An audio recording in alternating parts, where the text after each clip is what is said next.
Margaret Williams sat on the edge of the hospital bed, cradling her week-old daughter Emma in her arms. The soft morning light streaming through the window illuminated the baby's tiny face, and Margaret's heart was filled with love. This was the first time in her life she had felt unconditional love. She gently kissed Emma's soft cheek. "My little angel," Margaret whispered. "I'll protect you, no matter what." Emma gave a tiny yawn, and Margaret smiled. Tomorrow, she would take her daughter back to her parents' home. And her mother Helen was planning to host a baby shower for her over the weekend. Just thinking about it made her stomach tighten.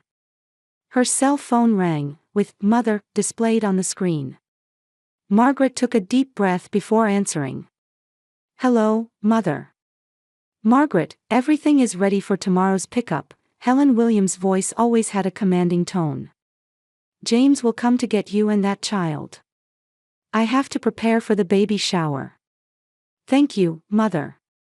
"But it's not that child, it's Emma," Margaret gently corrected her.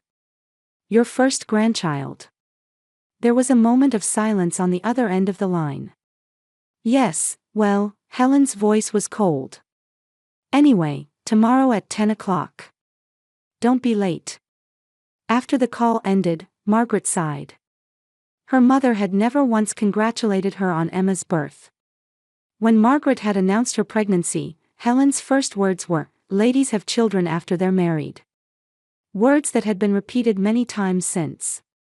Margaret gazed at a photo of her fiancé David. He was currently working in Africa with Doctors Without Borders. When he heard the news of Emma's birth, David had reportedly shed tears of joy. However, he couldn't return home in the middle of his mission and wouldn't be able to attend the baby shower. "Daddy will come see you soon," Margaret told Emma. "Daddy is a very kind and brave person." Do you know some people earn over $10,000 a month just by posting Reddit stories on YouTube? No face, no voice, just a laptop. I do it too. Link below if you're curious. "He loves you so much." A nurse entered the room and began the final discharge check. "Is the father not here?" she asked kindly. "He's working overseas," Margaret answered. "But my father will come pick us up tomorrow." "That's nice," the nurse smiled. "Grandpa must be thrilled." Margaret managed a faint smile. Her father James was indeed happy. When she showed him Emma's photo, tears had welled up in his eyes. But that was only when Helen wasn't around. James Williams was a reserved, gentle man. He was a history professor at a prestigious university in Virginia, beloved by his students. At home, however, he always yielded to Helen's strong will. Margaret loved her father, but sometimes she was disappointed by his indecisiveness. If only Dad were stronger, Margaret had thought countless times. He had silently accepted the fact that her sister Becky was always their mother's favorite. Becky. Margaret felt complicated emotions rise within her at the thought of her sister's name. She always seemed smarter, more beautiful, and more successful than Margaret. At least in Helen's eyes. Becky was a successful lawyer with no children from her marriage to Brad. When Margaret announced her pregnancy, Becky had offered her congratulations on the surface, but there was something cold in her eyes.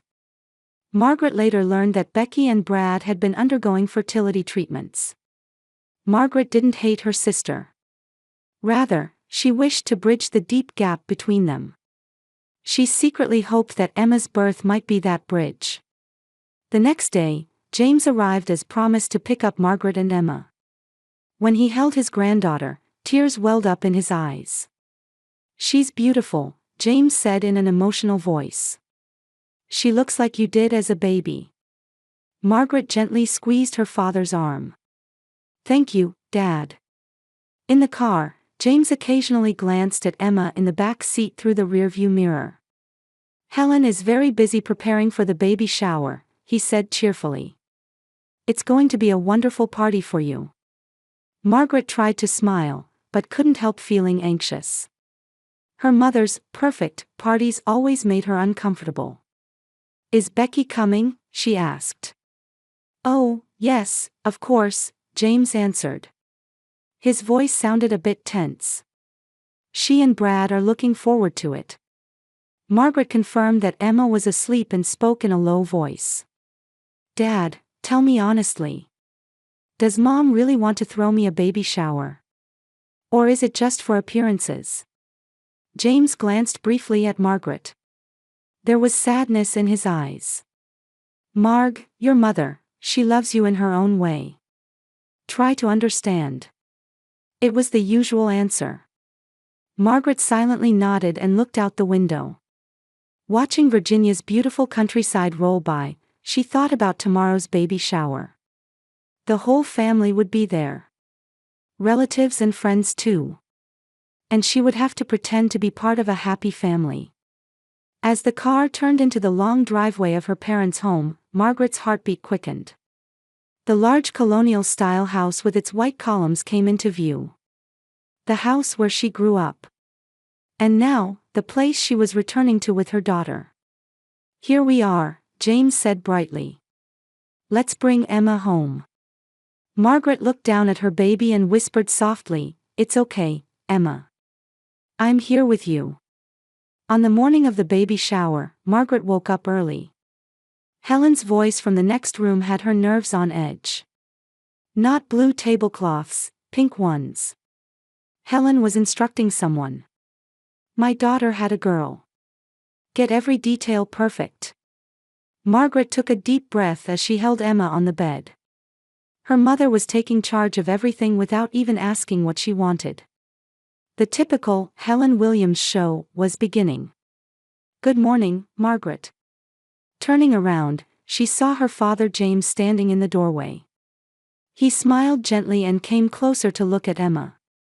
She's been in a good mood all morning, Margaret said. Dad, today is. It'll be fine, James interrupted her. Today is a special day for you and Emma.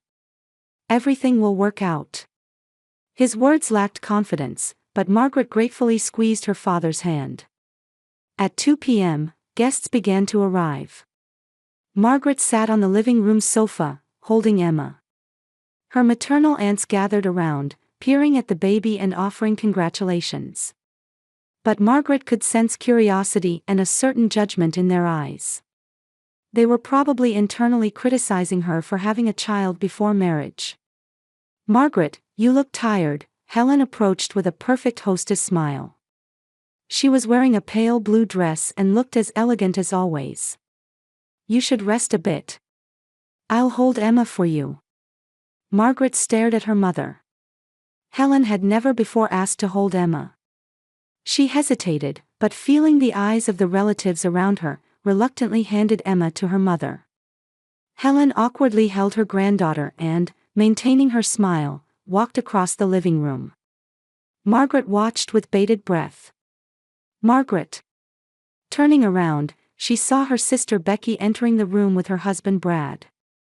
Becky was, as always, perfectly polished. She was dressed in a Dior dress with a pearl necklace gleaming at her throat. Becky, Margaret stood up to greet her sister. They exchanged a formal hug. The strong scent of Becky's perfume stung Margaret's nose. Congratulations, Becky said with a smile. Her eyes weren't smiling. So you've discovered your maternal instincts. Thank you, Margaret replied. Mom is holding Emma. Becky's expression clouded for a moment. She turned to look at her mother holding Emma. Well, I never imagined Mom becoming a grandmother, she said in a sarcastic tone. Especially with you becoming a mother first. Margaret caught her breath.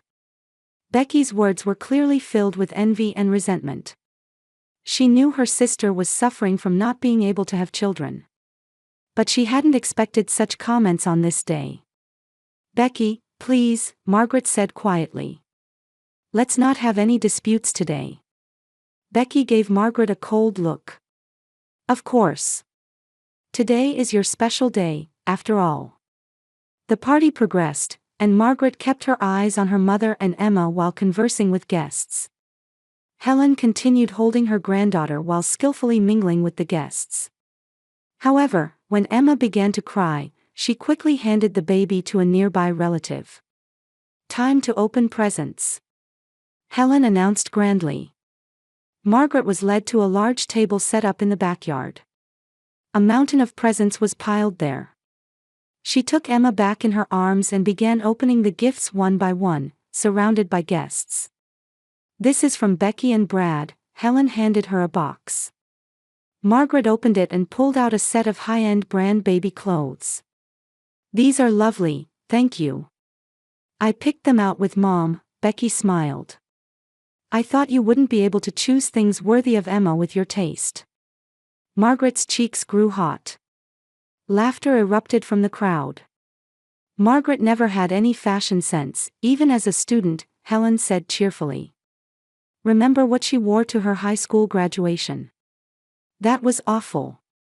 Margaret forced herself to smile.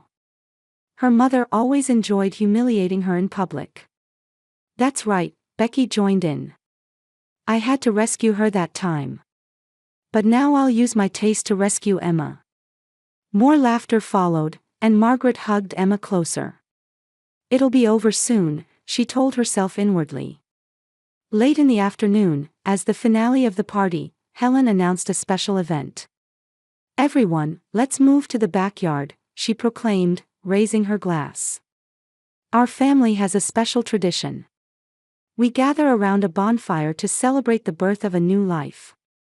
Margaret looked at her mother in surprise. She had never heard of such a tradition in her family. "Mom, there's no such tradition." "Of course there is," Helen interrupted with a smile. Her eyes gleamed coldly. "Have you forgotten? Our ancestors believed that fire wards off evil spirits. But Emma is still so small, and—" "It's fine, Margaret," Helen said firmly. "Everyone is looking forward to it. You always disregard family traditions, but just cooperate today." Margaret looked for James, but he was deep in conversation with relatives in a corner of the garden. She took a deep breath and gave up arguing. "All right," she said quietly. The guests began moving to the backyard. Margaret, holding Emma, followed at the back of the group. Dusk was approaching, and the sky was beginning to turn purple. The bonfire preparations were already complete in the backyard. Helen placed a hand on Margaret's shoulder. "Come on, don't keep everyone waiting," she whispered. "Tonight is a special night for you and your daughter." Most of the guests had already gathered around the fire pit set up in the backyard. The sky was bathed in the soft purple of twilight, and the silhouettes of pine trees lining the garden stood out. At Helen's direction, a house servant lit the bonfire, and orange flames rose silently. Margaret held Emma close to her chest, maintaining a safe distance from the fire. Emma was wrapped in a small blanket, showing a peaceful sleeping face. Margaret tried to hide her anxiety, but couldn't shake the feeling that something was wrong. "Everyone, gather around," Helen raised her glass high, illuminated by the light of the bonfire. "Today is a special day. A new life has joined our family." Relatives and friends applauded with smiles. Margaret returned their smiles awkwardly. "The Williams family has an ancient tradition," Helen continued. "When welcoming a new family member, we borrow the purifying power of fire to bless the baby." Margaret frowned. She had never heard of such a tradition. Looking over, she saw that her father James also wore a confused expression. "Now, I want to teach Margaret her first lesson in parenting," Helen said with a smile. "That a mother's duty sometimes involves pain." A sense of confusion spread among the guests. Helen ignored it and approached Margaret. "Now, let me see Emma." Helen reached out her hands. "Let Grandma hold her." Margaret instinctively stepped back. "Mom, she's sleeping. I think it's better not to wake her." "Margaret," Helen's voice had a steely coldness. "Are you defying me in front of everyone?" Margaret felt the eyes of all the guests on her. Feeling uncomfortable and pressured socially, she reluctantly handed Emma to her mother. Helen took Emma and, for the first time, seriously looked at her granddaughter's face. Something in her expression changed. The rigid smile disappeared, replaced by something else. "She's a pretty child," Helen said quietly. Suddenly, her gaze turned to Margaret. Her eyes were cold and filled with hatred. "Having a baby before your sister, you're a traitor." Margaret caught her breath. "What are you saying?" "Be quiet." Helen's voice rang sharply. "You've disrupted the family order." The guests were confused and began to quietly back away. No one had the courage to intervene in this strange turn of events. "Mom decided that I would have a child first." Turning around, Margaret saw Becky standing on the opposite side of the bonfire, wine glass in hand. Her face was illuminated by the flames, creating strange shadows. "It's a family tradition," Becky continued. "The second daughter should have children before the firstborn. That's what Mom said." Margaret stared at her sister in disbelief. "What are you talking about? There's no such tradition." "There is." Helen's voice trembled with anger. "My mother was a second daughter. And so was I. Even after marrying into the Williams family, that tradition should have been preserved." Margaret turned to her father. "Dad?" James stepped forward with a confused expression. "Helen, what are you saying? There's no such tradition." "Be quiet." Helen glared at her husband. "This has nothing to do with you." Helen's expression twisted, and she looked down at Emma. "I can't accept this child." Margaret's blood ran cold at those words. "Mom, give Emma back to me," she pleaded. But Helen pretended not to hear and slowly moved closer to the bonfire. "A child who breaks tradition needs purification." "Mom!" Margaret cried out. "Stop. What are you doing?" Helen's movements quickened. Holding Emma, she walked toward the bonfire, muttering, "Bad blood must be cleansed." After a moment of frozen terror, Margaret came to her senses and ran toward her mother. "Stop. Give Emma back." But it was too late. Helen suddenly thrust Emma, wrapped in the blanket, forward and threw her toward the bonfire. "Fire baptism for one with impure blood," Helen shouted. Margaret's scream pierced the night sky. She lunged forward, trying to save her daughter. Becky raised her wine glass and laughed coldly. "Isn't this what you deserve?" In the midst of the confusion, everyone was frozen.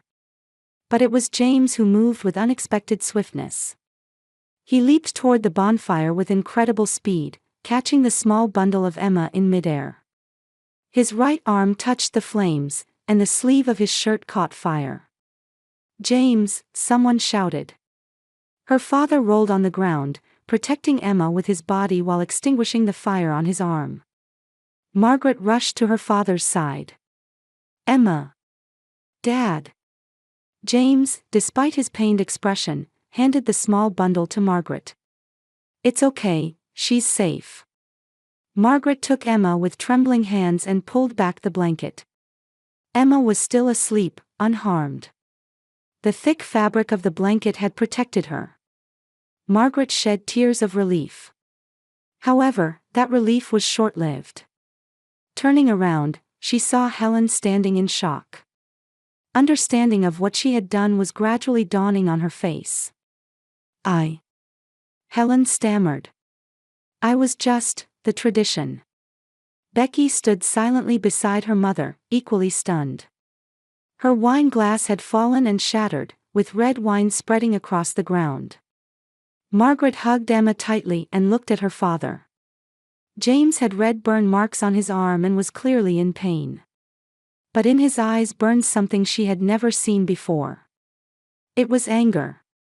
Pure, uncontainable anger. He slowly stood up, and after confirming Emma's safety, turned to face Helen. "Margaret, go inside," he commanded in a low voice. "Take Emma to safety." Margaret was surprised by her father's tone. The gentle, mild-mannered father she knew was gone, replaced by someone else entirely. "But Dad, Your arm is. Now. James' voice allowed no further discussion. Margaret held Emma tightly to her chest and hurried toward the house. Behind her, she heard her father's voice.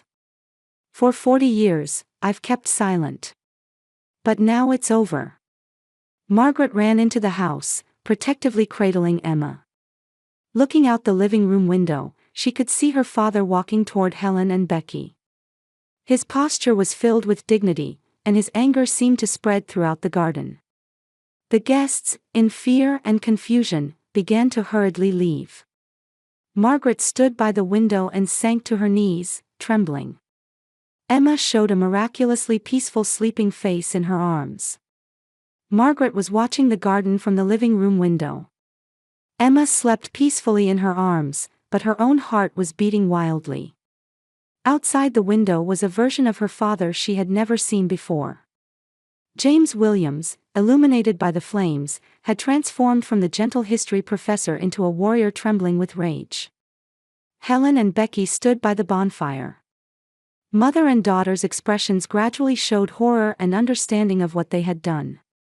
Helen covered her mouth with her hand, while Becky stared at the broken glass at her feet. 40 years, James' voice was low but resonated throughout the garden. For 40 years, I've silently witnessed your violence and control. He took a step toward Helen. His right arm bore the red mark of a burn, and his shirt sleeve was scorched. James, you don't understand, Helen said with a trembling voice. I was only trying to preserve tradition. I didn't mean to hurt Emma. Don't lie. James' angry shout made the remaining guests back away in fear. You threw your own granddaughter into a bonfire. You call that tradition? I've researched your family's entire history. No such tradition exists. Becky stood in her father's way. Dad, calm down. Mom was just confused. We were. You were complicit, James looked at Becky with stern eyes. Always your mother's puppet. I've turned a blind eye to your cruelty toward Margaret. But today, it ends. He grabbed Helen's arm. Taste what you've done. James. What are you doing? Helen's eyes widened in fear. He pushed her toward the bonfire. You're the one who needs fire purification. Dad, stop. Becky screamed and lunged to help her mother. Helen stumbled and lost her balance. Becky tried to support her, but both were too close to the bonfire. Suddenly, the hem of Helen's dress touched the flames and caught fire. Help! Helen screamed. Becky also caught fire on her sleeve and screamed. Panicked, both desperately struggled to extinguish the flames. Margaret was frozen in terror. The scene she witnessed through the window was like a nightmare. James stood stunned for a moment but quickly came to his senses and ran to the garden hose. He sprayed water on them, extinguishing the fire. Helen and Becky collapsed to the ground, crying out. They had mild burns on their arms and legs. Someone call an ambulance. James shouted. One of the remaining guests took out a cell phone and began dialing 911. Margaret left the living room on trembling legs and headed for the front yard. She held Emma to her chest, trying to keep her away from the chaotic scene. The sound of sirens could already be heard from the street. Minutes later, ambulances and police vehicles arrived one after another. Police officers began gathering information from confused witnesses. Paramedics treated Helen and Becky's burns and placed them on stretchers. Marg. Turning around, Margaret found her father standing beside her. His arm was wrapped in first aid gauze, and his face showed deep fatigue. But determination resided in his eyes. Are you all right? And Emma? We're fine, Margaret answered. But Dad, your arm. Don't worry, James placed his hand on his daughter's shoulder. For a long time, I was a coward. I let them hurt you. I'll never let that happen again. One of the paramedics approached Margaret. Ma'am, you and your baby should be checked at the hospital too. Just to be safe. Margaret nodded. She looked at James.